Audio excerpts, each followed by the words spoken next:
একবার মহারাজ কৃষ্ণচন্দ্রের প্রিয় গরুটি হারিয়ে যায়। গরু হারিয়ে মহারাজের তো মাথায় হাত। গরুটি ছিল তার খুব প্রিয়।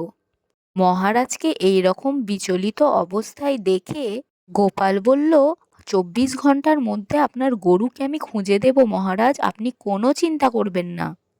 এরপর পরের দিন রাজসভায় এসে গোপাল বলল যে, চোর আমাদের রাজসভার মধ্যেই আছে মহারাজ, আপনি একটু ভালো করে দেখুন, যে চুরি করেছে তার মাথা দিয়ে গরুর গোবরের গন্ধ বেরোচ্ছে।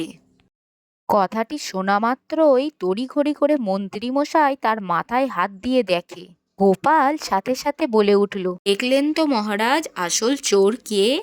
এদিকে সবার সামনে ধরা পড়ে গিয়ে মন্ত্রীর তো যা তা অবস্থা। এরপর মহারাজ খুশি হয়ে গোপালকে পুরস্কার দিল এবং মন্ত্রীমশাইকে শাস্তি দিল। হ্যালো বন্ধুরা, কেমন লাগলো আজকের এই গল্পটি ভালো লেগে থাকলে একটা লাইক করে দেবে, আর প্লিজ চ্যানেলটিকে সাবস্ক্রাইব করে দিও। আবার আসছি একটা মজাদার ভিডিও নিয়ে। আজকের মতন এই পর্যন্তই, টাটা।